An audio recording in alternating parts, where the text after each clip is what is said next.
Hello everyone so welcome to another video. आज के video में we are going to talk about a very important topic with regard to the prelims and the topic is related with RBI's liquidity management frameworks. So liquidity in the economy क्या मतलब होता है, why it is important, different types of liquidity क्या होती है, and RBI liquidity को manage कैसे करता है in an economy. All these things we are going to see in the video. UPSC prelims में this topic is almost every year आप देख लोगे the questions are being asked related to this topic. So it is a very significant and important topic. चलो let us see. So सबसे पहले जो most important thing is what is the meaning of liquidity in the economy. Liquidity से आप क्या समझते हैं in an economy. So one of the fundamental things related with liquidity is it is the ease with which an asset can be converted into money, cash. All right. Given that with minimum loss in time and value. Alright, तो कितनी आसानी से कोई भी asset जो आपका है can be converted into money और cash with minimum loss in time and value. Alright, जो जितनी आसानी से कैश में कन्वर्ट हो सकता है उसकी लिक्विडिटी हाई होती है, एंड जो थोड़ी सी देर में कन्वर्ट होता है या थोड़ी डिफिकल्टी के बाद कन्वर्ट होता है उसकी लिक्विडिटी थोड़ी ज्यादा होती है। फॉर एग्जाम्पल, जैसे आपने अपना पैसा सेविंग अकाउंट में रखा है तो वो तुरंत निकाल सकते हैं, उसकी लिक्विडिटी थोड़ी ज्यादा है इन कंपैरिजन टू आपने अपना पैसा लेट्स से टाइम डिपॉजिट करा रखा है, टर्म डिपॉजिट करा रखा है, तो उसको निकलने में थोड़ा सा टाइम लगेगा। So it is less liquid in comparison to money kept in the saving deposits. ठीक है, तो this is one of the very fundamental meaning जब आप बात करते हो लिक्विडिटी का मतलब क्या होता है। Alright, another thing which you have to keep in mind, जब हम लिक्विडिटी इन एन इकोनॉमी की बात करते हैं तो it indicates the total money supply in the economy. Alright, जब हम लिक्विडिटी इन द इकोनॉमी की बात करते हैं तो it indicates total money supply in an economy. और भी आप हमेशा ध्यान रखिए, जब हम लिक्विडिटी की बात कर रहे हैं usually in respect to the economy, जैसे लिक्विडिटी टू वे में देख सकते हैं, हाउस होल्ड लिक्विडिटी और let us say economy wide liquidity. Alright, economy wide banking liquidity. तो यूजली जब आप लिक्विडिटी का टर्म्स देखते हो इन द इकोनॉमी या इन द न्यूज़पेपर, जब आप आरबीआई से रिलेटेड वो देखते हो, that is related with economy wide liquidity, banking related liquidity. Alright, तो जैसे liquidity in the banking system क्या हो जाएगा कि how much cash is available, how much fund is available in the economy. Alright, that is what the meaning of liquidity. That is what the meaning of liquidity at the economy level. Alright, तो यहीं पे एक चीज बहुत जल्दी से comment section में बता दिया कि एक तरफ आप बोलते हो लिक्विडिटी एंड एक तरफ आप बोलते हो मनी सप्लाई। ऑलराइट, तो यहीं पे तुरंत कंसेप्ट क्लियर कर लीजिए कि एक बार कमेंट सेक्शन में बता भी दीजिएगा कि which is stock concept and which is flow concept. तो थोड़ा सा ये कमेंट में लिख के बता दीजिएगा। ऑलराइट, तो that is what the idea. Economy wide liquidity क्यों इंपॉर्टेंट है, क्यों आरबीआई मेजर करता है, क्यों इसको इन्फ्लुएंस करता है। Alright, because economy wide liquidity determines कि कितना क्रेडिट अवेलेबल है। Alright, credit availability in the economy. Alright, then interest rate higher होगा या interest rate lower होगा। Alright, that will be determined by the liquidity in the economy. Similarly, investment activity by the government or by the private firm कैसी होंगी। Alright, that is also determined by the liquidity in the economy. अगर liquidity ज्यादा है, for example, banks have cash surplus funds move कर रहा है within the economy, then interest rate will be lower, credit जो आप ले सकते हो that will be at cheaper rate, and investment activity may increase, या let's say personal consumption activity may increase. All right, so that is why liquidity is one of the very crucial aspect in the economy.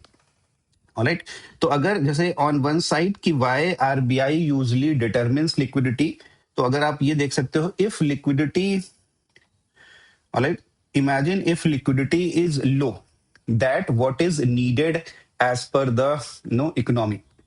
So if liquidity is less, what will happen? Less surplus with the fund, with the banks, less cash with the banks. तो वो credit availability कम हो जाएगी. Credit availability will be less. All right. Interest rate will be high, and then the investment activity, the personal consumption activity will be less. So demand for output will be less. So GDP में decline. Like, तो अगर less liquidity है usually in comparison to what is adequate or what is needed in the economy, तो it may lead to decline in output or slowdown in the economy. वहीं पे अगर liquidity is much higher than what is needed, high liquidity, all right, high liquidity. So what will happen? What will happen? Bank will have enough funds to lend. All right. Interest rate may decline. All right. Credit may become cheaper. And then investment activity or personal consumption activity may increase, and which may ultimately lead to increase in inflation, which may ultimately lead to increase in inflation. That is why this activity of RBI liquidity management, to maintain the liquidity at the adequate level, is very very important. जब liquidity कम हो जाएगी, it may lead to decline in GDP. अगर liquidity बहुत ज्यादा हो सकती है तो one of the thing which it may lead to increase in inflation. That is why RBI captures the की लिक्विडिटी कितनी है इकोनॉमी में, and accordingly manages the liquidity in the economy. ठीक है, अब डिफरेंट टाइप्स ऑफ लिक्विडिटी क्या बात करते हैं. तो वन इज ट्रांजिएंट लिक्विडिटी और फ्रिक्शनल लिक्विडिटी. इसी को बोलते हैं short term liquidity. Short term liquidity, alright, short term liquidity. And another type is durable liquidity और structure which is usually long term liquidity. Long term liquidity एक एक करके देख लेते हैं. तो ट्रांजिएंट लिक्विडिटी और फ्रिक्शनल लिक्विडिटी भी बोलते हैं. तो it is short term, temporary and volatile fluctuations in the system liquidity. Alright, जैसे for example government is spending high, salaries दे रही है, पेंशन दे रही है, सब्सिडीज दे रही है, ट्रांसफर पेमेंट्स कर रही है, लार्ज गवर्नमेंट स्पेंडिंग हो रही है, तो it may inject liquidity in the economy. Liquidity in the economy में increase if large government spending is happening. तो ये लार्ज गवर्नमेंट स्पेंडिंग ऐसा नहीं कि कंटिन्यूअसली होती रहेगी. It will be a temporary phenomena. कुछ टाइम के लिए, जैसे कोविड में स्लो डाउन हो गया था तो गवर्नमेंट की स्पेंडिंग बढ़ गई थी उस समय. तो उस तरीके की जो लिक्विडिटी आती है उसको बोलते हैं शॉर्ट टर्म. ऑलराइट, तो टेम्परेरी फैक्टर्स हैं. अभी गवर्नमेंट की स्पेंडिंग थोड़ी ज्यादा है, ऑलराइट, ये टेम्परेरी फैक्टर है. कुछ दिन के बाद लेट अस से it may not be the case. Similarly large tax collections by the government, तो लार्ज टैक्स कलेक्ट कर लेगी, लिक्विडिटी निकाल लेगी इकोनॉमी से, तो लिक्विडिटी ओवरऑल रिड्यूस हो जाएगी. Alright, that is what the idea. Similarly, most of the time what we'll see that there will be increased demand of cash. ATM withdrawal ज्यादा हो जाता है during festival season, for example Holi, Diwali etc. तो उस समय क्या होता है, it take out the liquidity from the economy. तो overall जो liquidity होती है that is lowered in the economy. Right? Similarly, short term mismatch हो जाता है in the flow of bank deposit and credit disbursement, तो वहां पे भी liquidity हो जाती है. तो these are the some of the drivers of transient liquidity or frictional liquidity or short term in nature liquidity. Alright, तो ये सारी चीजें यहाँ पे हैं transient liquidity. Next is durable liquidity और structural liquidity which is mostly long lasting in nature. Alright, long lasting in nature. जैसे जैसे जैसे इकोनॉमी का ग्रोथ होता है, जैसे जैसे जीडीपी इंक्रीज हो जाता है, तो उस प्रोपोर्शन में there is growth in currency in circulation. Circulation बढ़ती जाती है. तो that is what the idea कि ये ड्यूरेबल लिक्विडिटी है, ये लॉन्ग टर्म है. बिकॉज पहले इकोनॉमी छोटी थी, फिर थोड़ी बड़ी हो गई, फिर थोड़ी बड़ी हो गई, तो अभी ग्रोथ इन करेंसी सर्कुलेशन ज्यादा हो गया. ऑलराइट, सिमिलरली जो आरबीआई परचेज करता है foreign currency to manage the exchange rate. Alright, तो that is what the idea कि कई बार dollar availability in the economy surplus हो जाती है. ऑलराइट, डॉलर की सरप्लस अवेलेबिलिटी हो गई in the Indian economy, rupee appreciate कर जाता है, तो उसको फ्लक्चुएशंस को रोकने के लिए RBI tries to purchase dollar from the economy. अगर डॉलर परचेज करेगा तो रुपी इंजेक्ट करेगा इन द इकोनॉमी. तो ऑलराइट, तो this is a type of durable liquidity. Similarly changes in reserve requirement such as cash reserve ratio, the percentage of NDTL which the bank is required to keep with the RBI. अगर इसमें कुछ change होता है तो that is long lasting change, durable change. अगर ज्यादा हो रहा है तो now higher percentage of NDTL, net demand and time liability, bank has to keep with the RBI. So these are some of the key drivers for the changes in durable liquidity in the economy. So two types, transient liquidity and durable liquidity. ठीक है, liquidity surplus हो गई है या liquidity deficit हो गई है इन the economy, तो कब और कैसे होता है? फॉर एग्जांपल लिक्विडिटी सरप्लस कब बोलेंगे? When banks have access fund and they are not borrowing from the RBI. Alright, there is less demand from the borrowing from the RBI. Alright, and उस समय जब अगर लिक्विडिटी सरप्लस ज्यादा है तो interest rate tend to fall. Similarly, liquidity deficit क्या है? When banks are net borrowing from the RBI, जो उनकी फंड की जरूरतें हैं वो अपने फंड से नहीं हो पा रहा है, and they are more dependent on borrowings from the RBI. और liquidity deficit है, then interest rate में increase. इंटरेस्ट रेट में इंक्रीज. ठीक है, तो liquidity surplus in the economy कब हो सकता है? When RBI is injecting money in the economy. Alright, RBI is injecting money in the economy. For example repo rate कम कर लिया. Alright, similarly when government is expenditure is high, one of the examples is that during कोविड-19 period government spending becomes high, so money supply और liquidity surplus कह सकते हैं. Then capital inflows are strong, FDI FPIs ज्यादा आ रहे हैं, तो this will lead to liquidity surplus. क्योंकि लेट अस से बाहर से हमारे पास एफडीआई आ रही है, that will be in dollars, so that will be purchased by banks और आरबीआई, और equivalent amount of rupee will be injected in the economy. So liquidity surplus. Similarly, liquidity is deficit जब RBI absorbs money, alright, repo rate increase कर दिया, high tax collections by the government, alright, it will lead to liquidity deficit. और capital outflow हो रहा है economy में, dollar जा रहा है, तो that is what it will lead to liquidity deficit in the economy. तो एक तरफ लिक्विडिटी सरप्लस है, एक तरफ लिक्विडिटी डेफिसिट है. ठीक है, कैसे मैनेज करेगा? हमने बात की कि क्यों मैनेज करना होता है. बिकॉज अगर लिक्विडिटी बहुत हाई है, इन्फ्लेशन हो सकता है, लिक्विडिटी बहुत कम है तो जीडीपी का स्लो डाउन हो सकता है, इकोनॉमिक स्लो डाउन हो सकता है. इसीलिए लिक्विडिटी मैनेजमेंट वेरी इंपॉर्टेंट है. तो क्या लिक्विडिटी मैनेज करने के लिए आरबीआई के पास क्या कॉम्प्रिहेंसिव टूल किट है, क्या कैसे मैनेज करता है? Different instrument used by the RBI. Alright, इन पे बहुत सवाल आते हैं. Repo rate, reverse repo operation, marginal standing facility, standing deposit facility SDF बोलते हैं, open market operation, cash reserve ratio and statutory liquidity ratio and forex swap. all these instruments are used by the RBI. एक और आप भी लिख सकते हो, but अभी वो एकदम डिफंक्ट हो चुका है, बैंक रेट. ऑलराइट, वो usually it is used for the penalty, linking of penalty. Otherwise अभी डिफंक्ट हो चुका है, मोस्टली उतना यूज नहीं होता है लिक्विडिटी मैनेजमेंट के फ्रेमवर्क में.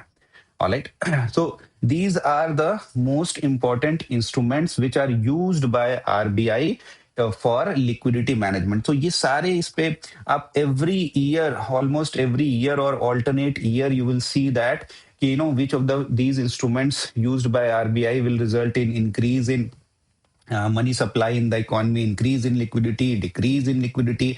तो ये बहुत इंपॉर्टेंट चीजें हैं जो इसमें हो जाती हैं. ऑलराइट, तो repo operation, reverse repo operation, marginal standing facility, alright, all those things you have to be very clear. Alright, तो ये सारी चीजें, repo operation, the rate at which usually bank get loans from the RBI, and that is collateral based lending. ये collateral based lending होता है, G sec लगता है यहाँ पे. Similarly reverse repo rate, right, excess fund bank पार कर सकता है आरबीआई में, और ये भी कोलेट्रल बेसिस पे होता है. आरबीआई भी जीसेक देता है with the guarantee that after certain period time this will be reversed. Marginal standing facility, जब नो आपके पास टेम्पररी शॉर्ट टर्म है, मिसमैच है लिक्विडिटी का, and you have used all the GSEC, or now you are digging in the GSEC of statutory liquidity ratio, तब आपको marginal standing facility आप लेते हो. Similarly, standing deposit facility, earlier जब हम बात करते हैं कॉरिडोर की, LAF कॉरिडोर, तो at the top of the LAF corridor we have marginal standing facility. In the middle we have repo rate, and at the bottom of LAF corridor, all right, we have a standing deposit facility. Earlier यहाँ पे क्या हुआ करता था, reverse repo. earlier यहाँ पे क्या हुआ करता था, रिवर्स रेपो. अब वो नहीं है. तो बॉटम में कौन होता है, floor is determined bye STF. Alright, तो यहाँ से this is plus 0.25%, and repo rate say this is minus 0.25%. तो total width of LAF corridor is 0.5%. Right, तो ये सारी चीजें यहाँ पे जो उसमें है बहुत इंपॉर्टेंट है, तो ये आप थोड़ा सा ध्यान रखेंगे. अब कैसे मैनेज करता है short term and transient liquidity, RBI अभी कैसे मैनेज करता है. तो the main instrument which are being used by the RBI to manage the short term and the transient liquidity are variable rate repo. Variable का मतलब क्या होता है, दो चीजें यहाँ पे एक देख लेंगे कि fixed rate repo and variable rate repo. Fixed का मतलब आरबीआई और monetary policy committee has fixed the repo rate. Repo rate को ही हम पॉलिसी रेट भी कहते हैं, पॉलिसी रेट. ऑलराइट, तो fixed by monetary policy committee और RBI. But variable rate repo में हम क्या होता है, that repo rate is determined by auction. That is what the meaning of variable. तो अभी जो मेन इंस्ट्रूमेंट यूज कर रहे हैं to manage the short term transient liquidity, that is variable rate repo and variable rate reverse repo. ठीक है, and इसका जो टेनोर होता है वो overnight to fortnight, overnight 1 day to 2 weeks का होता है. And here the option amount will be decided by the RBI, कि कितना लेना है या कितना देना है, that will be decided by RBI. ठीक है, it is on the discretionary of RBI. Similarly standing deposit facility, तो repo rate reverse repo rate and standing deposit facility conceptually are the same. कुछ थोड़ा पैरामीटर्स डिफरेंट हो जाते हैं standing deposit facility में. जो मेन इंपॉर्टेंट पॉइंट है कि जब एक्सेस फंड आरबीआई बैंक्स पार करता है with the RBI under the reverse repo, there RBI has to provide collateral, and that collateral is in the form of government securities. That is not the case when we are no bank is parking the fund under standing deposit facility. तो वो collateral देने की यहाँ पे जरूरत नहीं होती. और यहाँ पे there is no restriction on the amount. There is no restriction on the amount and it is daily. ठीक है, ये डिस्क्रिशनरी नहीं है, यहाँ पे डेली है. It is on the daily basis. आपको पार्क करना है under SDF, you go and park. Similarly marginal standing facility, it is this is provided on a daily basis. Right. तो शॉर्ट टर्म फंड्स आपकी जरूरत पड़ रही है, आप रेपो के अंदर नहीं ले पा रहे हो आरबीआई से बिकॉज आपके पास अब गवर्नमेंट सिक्योरिटीज नहीं है. All right, then you are taking the government securities from statutory liquidity ratio के अंदर जो आपने उस requirement के अंदर जो government securities डाल रखी, वहां से आप government securities ले रहे हो and that you are providing as collateral. तो वहां पे marginal standing facility कहते हैं. Right.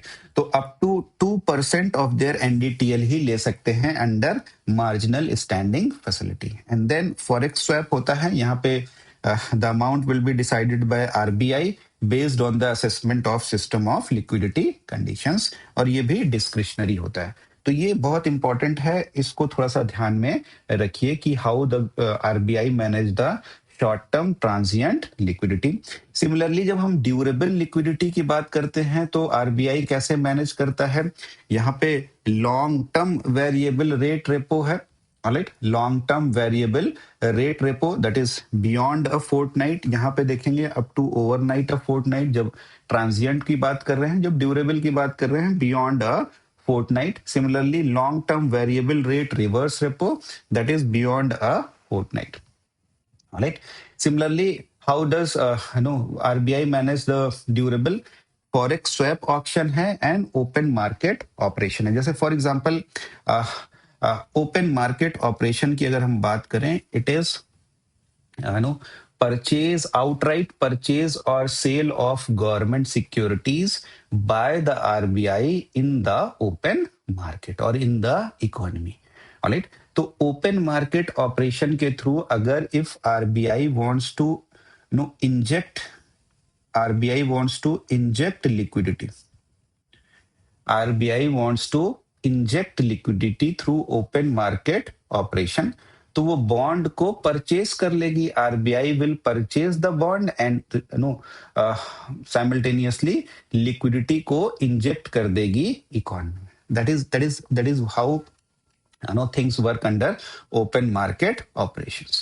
So managing the short term or transient liquidity and managing the long term that is durable and structural liquidity. तो ये सारी चीजें थोड़ी सी ध्यान में रखें.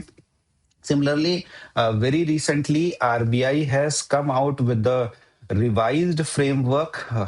This was in the somewhere near August में था ये 2025. Alright, revised liquidity management framework. तो कुछ चीजें यहाँ पे हैं वो थोड़ी सी ध्यान रख लीजिए. तो जो एक पहली चीज है कि what will be the operating target of monetary policy. तो एक चीज यहाँ पे थोड़ी सी ध्यान रखिए. एलएएफ कॉरिडोर जब हम बात करते हैं, एलएएफ कॉरिडोर, ऑलराइट, तो this is repo rate, this is marginal standing facility and this is standing deposit facility. ठीक है. अब जो हमारा टारगेट है, operating target, that is WACR, that is overnight weighted average call rate, meaning that वो interest rate, market determined interest rate जिसमें short term lending and borrowing करते हैं banks within themselves. Alright, that is what is WACR. Usually it is non collateral based lending. Alright, तो WCR को जो monetary policy का target है, RBI wants to keep it in sync with the repo rate, as close as to the repo rate. तो यही मतलब होता है when we are talking about operating target of the monetary policy. ठीक है. तो पहली चीज ये हो गई कि operating target of the monetary policy क्या है, दैट इज WACR. सेकेंड, जो ये LAF कॉरिडोर का सिस्टम है, दैट विल कंटिन्यू. ऑलराइट, तो policy repo rate at the middle of the corridor, standing deposit facility and marginal standing facility which are 25 BPS और 0.25% up and down on the either side of the policy rate acting as a lower bound. तो ये ठीक हो गया. Third is कि RBI will endeavour to align WSCR to the policy repo rate, तो policy repo rate के आसपास रखेगा, and that is how the RBI will try to manage liquidity. Alright, तो that is what the idea. जो सबसे important है, alright, तो main operation जो है, main operation of managing short term transient liquidity, ये ध्यान से देखेंगे।